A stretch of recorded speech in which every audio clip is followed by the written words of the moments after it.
Hi, I'm Joe Estano. Today we're going to be covering fasteners. I'm going to start off with the thread chart that is mounted on the cabinet in Epic, so you can get your thread drill sizes and see what sizes of threads there are for each of the screws that you're looking for.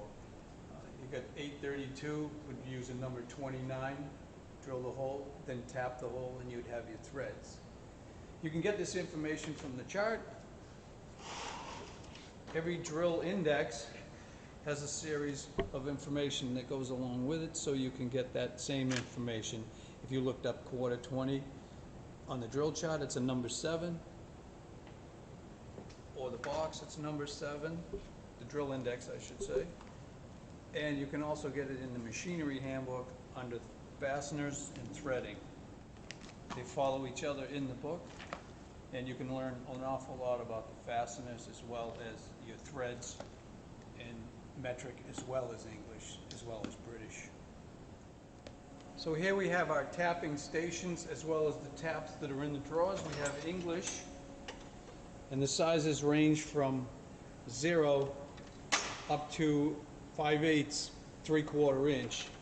And I do ask you to see one of the staff members if you're tapping below a 440. If you need below a 440 thread, like a 256, please see one of the staff members because they are very weak taps. We have metric as well as pipe taps in a variety of sizes. These are the dies. And I'll show you the screws that we have on hand. If you're looking for something special, please talk to one of the staff members and we can order a special size for you if need be, but they're stored over here.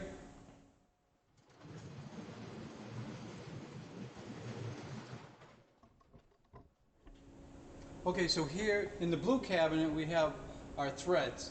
So we start off, you have your Allen cap screws.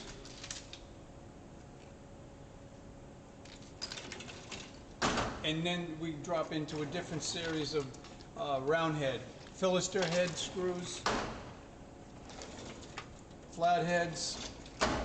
Then we have metric screws, screws for plastic, plastic screws themselves actually. And we have dowel pins, set screws, washers, nuts, everything you need. We supply this, they're free.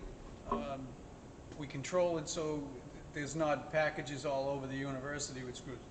In mechanical engineering, they're here, okay?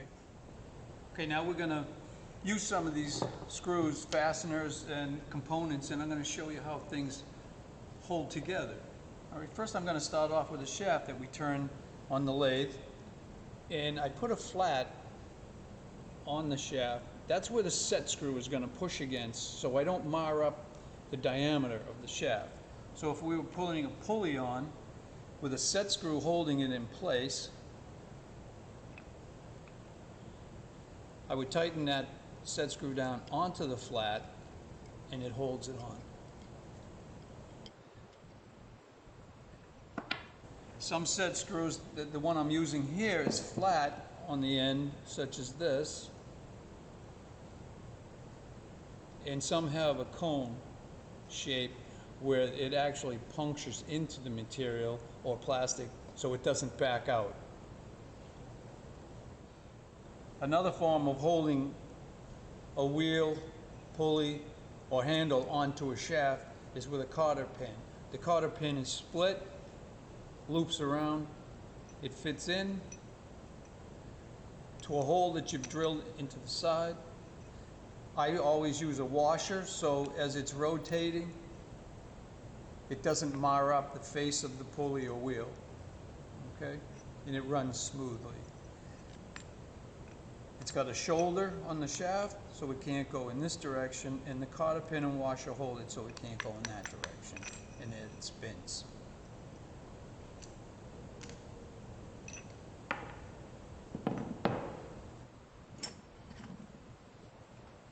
In a simple form is to drill and tap a hole on the end of your shaft in the lathe while you're turning it.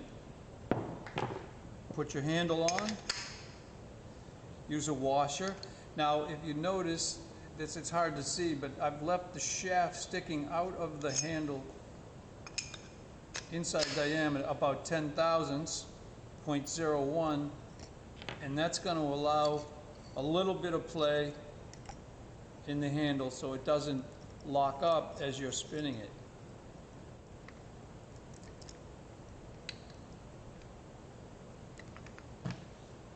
You lock it down with the Allen wrench.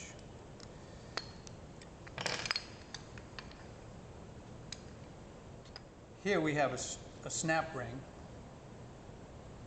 and it has two fingers. Now they'll either be external or internal or external snap rings. Okay. Here we have external. We're going to put this on a shaft, so I lock on with my pliers.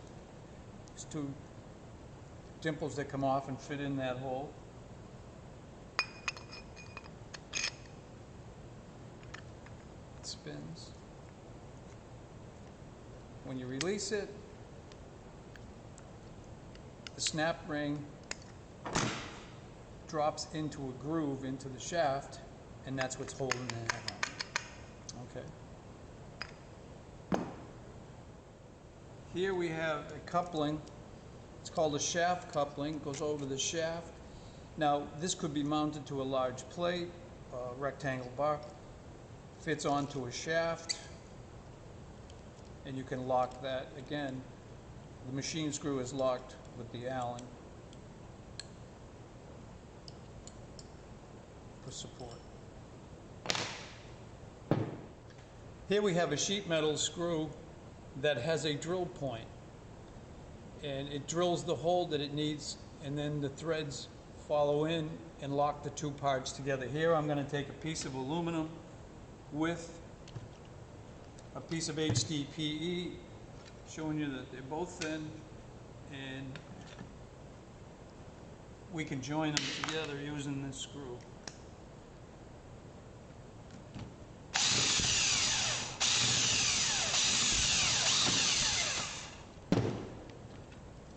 And they're locked together. Okay. This is a hex head. So it's different from your Allen head. On the Allen head, you're locking on the internal. In the hex head, you would use a wrench or a socket to lock your parts together.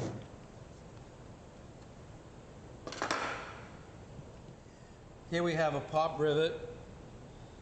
It's got a mandrel, and the rivet itself is here. What happens, this little tab at the end pulls on the material, spreading it open, and that's what's joining the two pieces together. This is a riveting tool.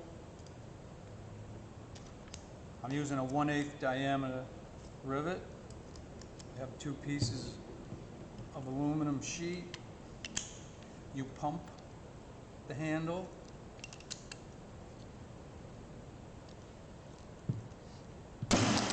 And that's why they call it a pop rivet. It pops to join the two together.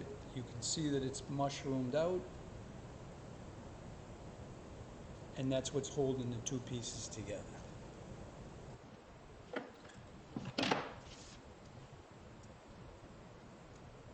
If you're joining two shafts together, you can use a coupling. This coupling allows for a little bit of motion if you weren't properly aligned, that both shafts could run on center of their own component. If we had a motor on this side and a belt-driven unit on this side, it takes up a little bit of the misplay that might be in the shafts. Okay. Well, at that point, McMaster-Carr is a very good source for looking up fasteners, components. So if we went to look at the component that I just showed you, you'd look up helical flexible shaft couplings and the different sizes that they come in. Okay, if you flip through, you have shaft couplings of different varieties. I urge you to take a look at the book. I know a lot of you like to go online, and you can go online, but if you're looking for specific ideas for your problem that you're trying to solve, McMaster-Carr is a great source, as well as MSC. We have both catalogs in the shop, so take a look at them and familiarize yourself with the different types of fasteners. Here's a quick little fastener for locking. This would be a wheel. I've taken the wheel off so you can take a look at how its locking mechanism works. And there's a series of ridges. If I unlock, it'll spin. If I go into the lock position, it does not spin. And it's because of these grooves that are on the spinning diameter that's locked onto the housing, the wheel housing. If you don't know what this is, it's the y-axis motion on a manual milling machine, and it's got quite a bit of fastening. One, it's got a nut holding on the hand wheel. Now we could take this nut off, and the hand wheel still works. That's because there's a key on the shaft that gives you a positive drive. There's a keyway cut. It's hard to see, but there's a keyway cut right here, and that mates up. Now it won't go on until you've made up, and then it slides forward. So that's giving you, that key is giving you positive drive. We also have a locking mechanism to lock your indicator from 0 to 200 in this case. Steps of 1,000s, 0.001. So if I undo the lock, I can slide that unit out. Now that unit is spinning freely, but the nut that was holding it on locks with these threads. And here again, the key is cut here, so it will not go on until you've rotated it to line the key out. You can take the key out. This is a 1/8 square key. That brings us down to the thrust bearings, and they're locked on with the locking nut. If I undo the locking nut, I have a spider washer, which you can preload the bearings, and these notches here allow you to bend a tab down and lock it in place so that nut does not back off. Now we get to the bearing housing, and there's two sets of bearings. These are thrust bearings. They're allowing free motion in the horizontal axis, okay? That's where the forces are, whether you're turning on right hand or left hand, the thrust bearing takes up that load and allows you to run freely. These are called races. You got a race on the outer and the inner surface.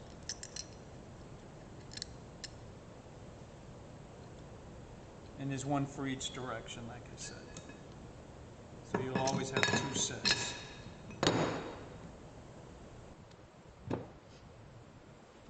One thing I want to show you, this is a bearing, a ball bearing. There's a series of balls that go around a shaft. They come with a cardboard support or tube to hold those bearings in place. Now, I'm telling you this because if you're ever in industry and you need a bearing such as this, a ball bearing, if you take that cardboard out without putting the shaft right in behind it, the balls will fall all over the place, okay? And there's no way you're going to get them all back in to the bearing, okay? So you'd be buying another bearing. I just want to make sure you know that. This tube is in there always until a shaft follows it in, and then the tube will fall out.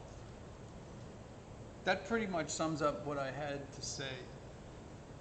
I do want to say the best thing you can do for yourselves is purchase the machinery handbook. It's not for machinists, it's for engineers, it's for designers, it's for machinists as well. I have a copy. I know many of the machinists that work here have copies, and it's the best thing you can have on your shelf. It not only gives you formulas, but it also tells you the why and wherefore of what's going on as far as components, manufacturing, gearing, elements, materials, formulas for your calculations, springs.